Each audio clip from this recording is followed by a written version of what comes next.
ಗುರೂಜಿ, ನಾನು ಆಗಲೇ ಹೇಳ್ದಾಗೆ ಈ ಮನುಷ್ಯನ ಬದಲಾವಣೆ ನಿಜಕ್ಕೂ ಸಾಧ್ಯನಾ ಹೇಗೆ ಅಂತ? ಹರಿ ಓಂ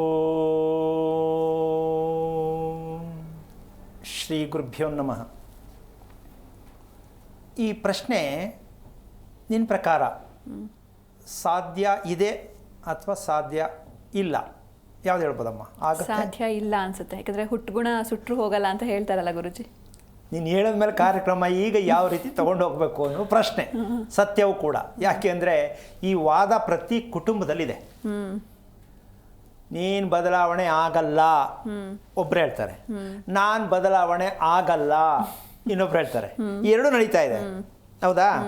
ಹಾಗಾದರೆ ಬದಲಾವಣೆ ಆಗಬೇಕಾ ಆಗಬಾರ್ದಾ? ಆಗಬೇಕು. ಯಾಕೆ ಆಗಕ್ಕಾಗಿಲ್ಲ? ಬದಲಾವಣೆ ಆಗಬೇಕು ಗೊತ್ತು ಅಲ್ವಾ?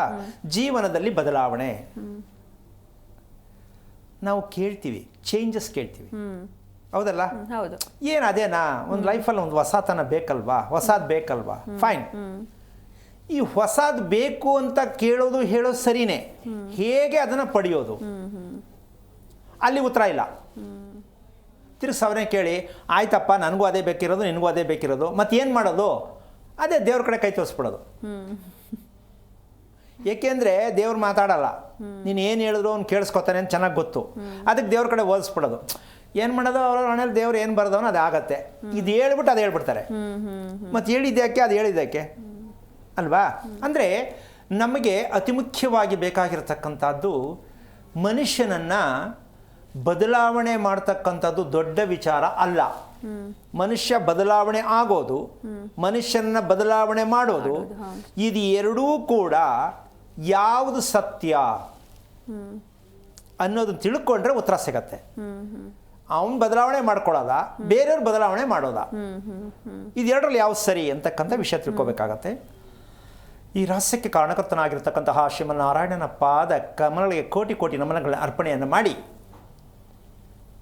ಬದಲಾವಣೆ ಆಗಬೇಕು ಅಂತಕ್ಕಂತಹ ಮನಸ್ಸು ನಮಗೆ ಇರುವಂತಹ ಸತ್ಯವೇ ಆಗಿರುತ್ತೆ. ಆಗ್ತಾ ಇಲ್ಲ, ಸತ್ಯನೇ ಬೇಕಂತ ಆಗಲ್ಲ. ಇದಕ್ಕೆ ಕಾರಣ ಅತಿ ಮುಖ್ಯವಾಗಿ ಒಂದನ್ನು ತಿಳ್ಕೋಬೇಕು. ದೇಹದ ಯಾವ ಭಾಗಗಳನ್ನು ಬೇಕಾದರೆ ಮೇಕಪ್ ಮಾಡಿಕೊಂಡು ಇನ್ನೊಂದು ಮಾಡಿ ಏನೋ ಮಾಡಿ ನಮ್ಮ ಬುದ್ಧಿಶಕ್ತಿ ಬಳಸಿ ವ್ಯತ್ಯಾಸ ಮಾಡಿ ತೋರಿಸ್ಬೋದು, ಹೌದಾ? ನಾಲಿಗೆಯನ್ನು ಬದಲಾವಣೆ ಮಾಡಲಿಕ್ಕಾಗತ್ತಾ? ಇಲ್ಲ ಗುರುಜಿ. ಇದು ಮನುಷ್ಯ ಸೋತು ಸುಣ್ಣವಾಗೋಗಿದ್ದಾನೆ. ಮಗುವಿಂದ ಹಿಡಿದು ಸಾಯೋ ಮುದುಕನ ತಕ್ಕನು ನಾಲಿಗೆ ಬದಲಾವಣೆ ಮಾಡೋದು ನಮಗೆ ಗೊತ್ತಿಲ್ಲ. ಬದಲಾವಣೆ ಹೊಸ್ತಾಕ್ಸ್ಕೊಳ್ಳೋದ ಅಲ್ಲಮ್ಮ? ಈಗ ಬದಲಾವಣೆ ಹೆಂಗೆ? ಯಾಕೆಂದರೆ ನಾಲಿಗೆಯಲ್ಲೇ ಪ್ರಾಣ, ನಾಲಿಗೆಯಲ್ಲೇ ಜೀವನದ ರುಚಿ ಗೊತ್ತು. ಎಷ್ಟು ಜನಕ್ಕೆ ಗೊತ್ತು? ಕೆಲವರು ಹಿಡಿಸಿದ ರುಚಿ ಒಬ್ರಿಗೆ ಹಿಡಿಸಲ್ಲ. ಗಂಡ ಒಪ್ಪಿದ್ದು ಹೆಂಡತಿಗೆ ಇಷ್ಟ ಆಗಲ್ಲ, ಹೆಂಡತಿ ಒಪ್ಪಿದ್ದು ಗಂಡನಿಗೆ ಇಷ್ಟ ಆಗಲ್ಲ, ಇವರಿಬ್ಬರು ಒಟ್ಟಿದ ಮಕ್ಕಳಿಗೆ ಇಷ್ಟ ಆಗಲ್ಲ. ರುಚಿ ಬೇರೆ ಬೇರೆ. ಯಾಕೆ ರುಚಿ ಬೇರೆ ಬೇರೆ ಏನಕ್ಕಾಯಿತು ಅಲ್ವೇನಮ್ಮ? ಏನಿದು ತಪ್ಪಲ್ವ ಮ್ಯಾಥಮೆಟಿಕ್ಸು?